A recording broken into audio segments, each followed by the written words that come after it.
Hello and welcome to my channel Close to the Edge. My name is Pat.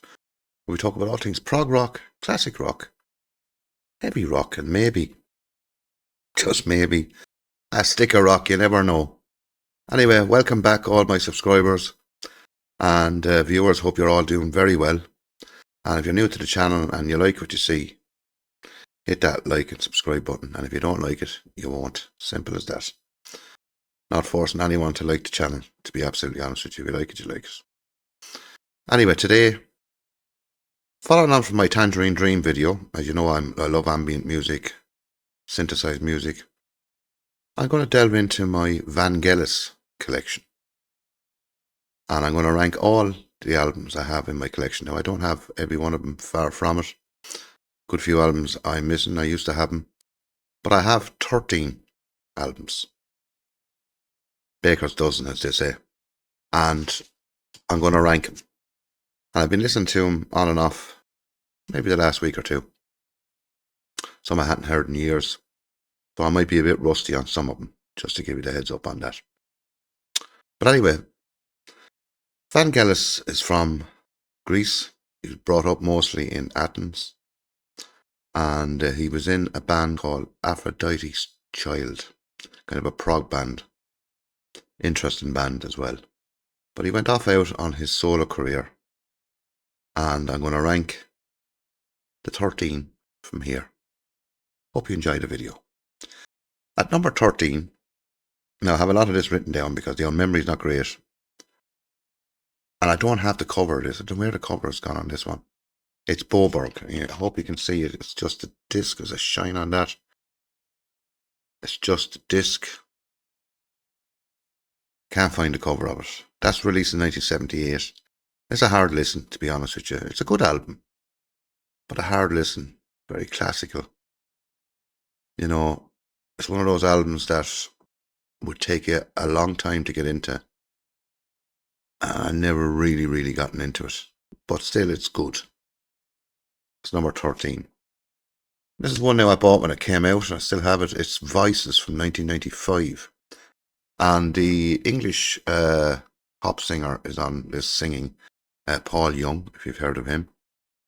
I like this album. It's mellow and,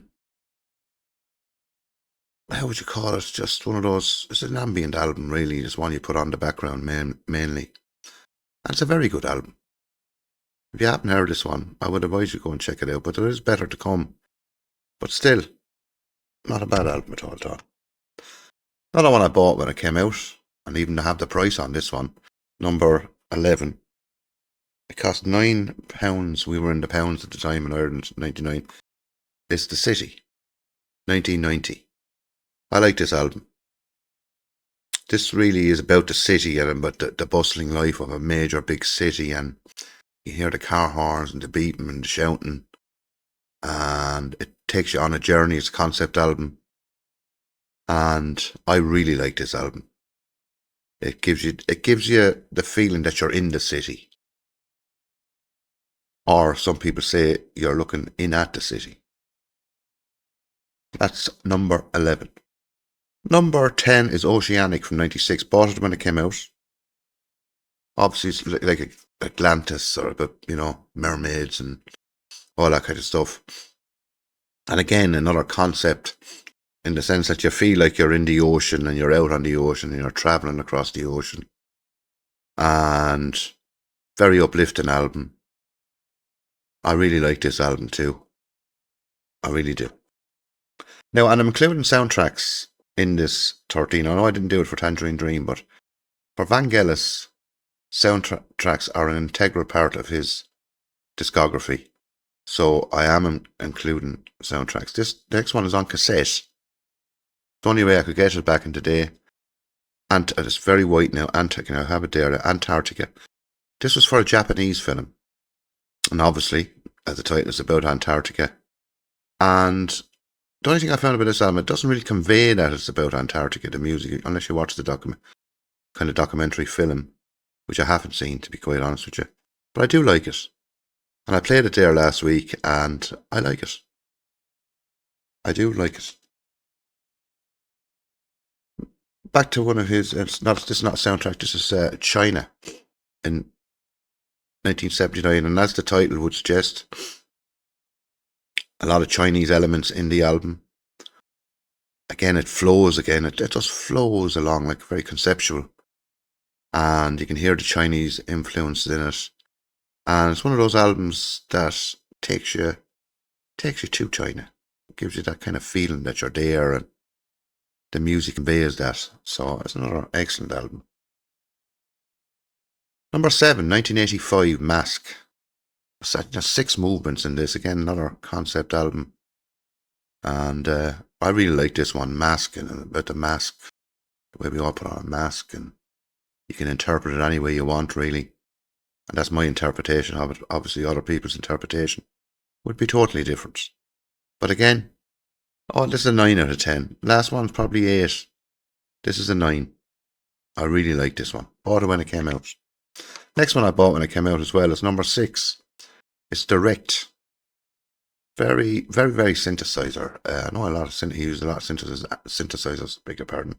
Anyway, but this is, and some of the solos, very proggy, synthesized solos on this. Extremely proggy, brilliant album. Absolutely brilliant album. Really love this. One I would recommend too. Recommend a lot of these. Now we're going to the top 5. And this one was released in 1975. Heaven and Hell. And this is obviously about heaven and hell. And it's the dark forces against the good forces, like Star Wars, evil against. And the music conveys that. Again, very conceptual. Beautifully written. Beautifully played. It's just one of those albums that takes you away. Takes you out of the mundane old bull that we have in our daily lives, and it takes you off. Right, number 4 now, and I might not be able to pronounce this. This is from a documentary about the animal kingdom. It's on French TV in, what year was that? 73. And I hope I pronounce it properly. And it's an absolutely incredible album. L'Apocalypse des Amours, I think. How you pronounce that? I'm not French, so I don't know how.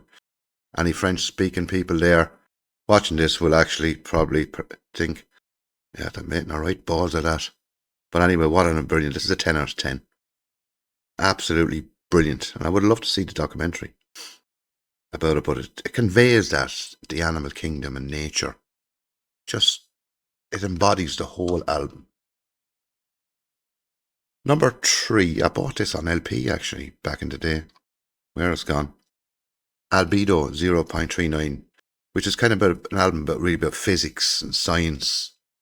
And albedo, or I hope I'm pronouncing that correct, or albedo, is the light reflected from another body.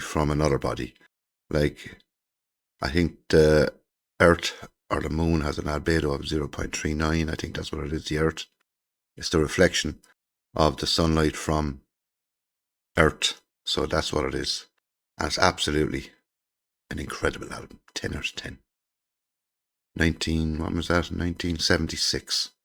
Superb. My number 2 now, a lot of people would just have this at number 1. Was big into Vangelis. Is Spiral from 77, I think. Yeah, 77. Love this album. Absolutely brilliant.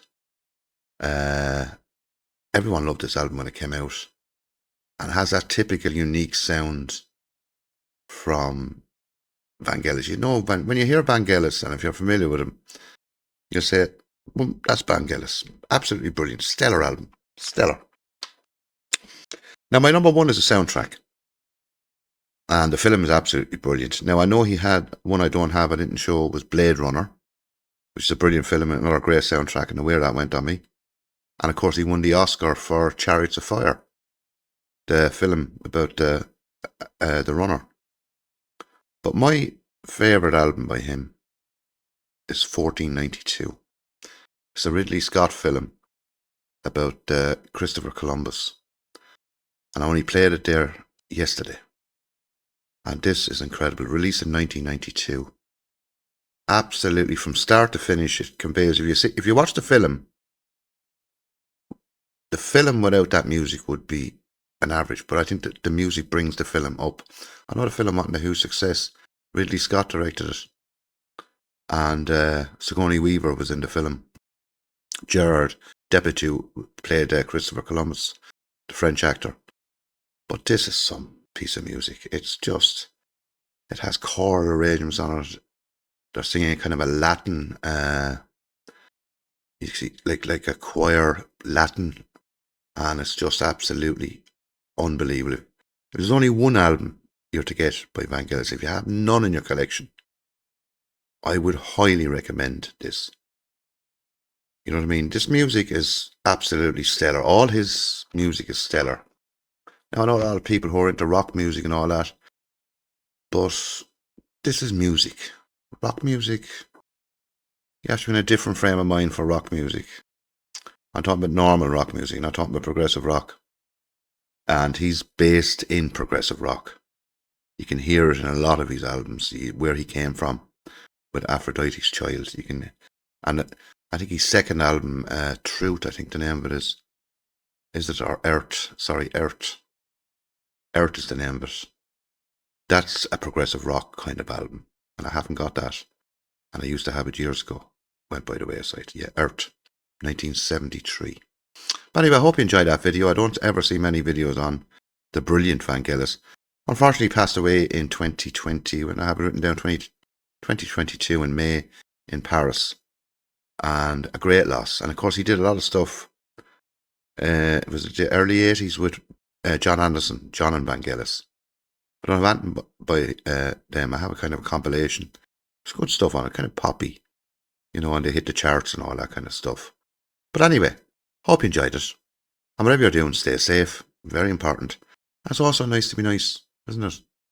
Very nice to be nice. But anyway, until my next video here on Close to the Edge, my name is Pat. And we'll say goodbye now. Bye-bye.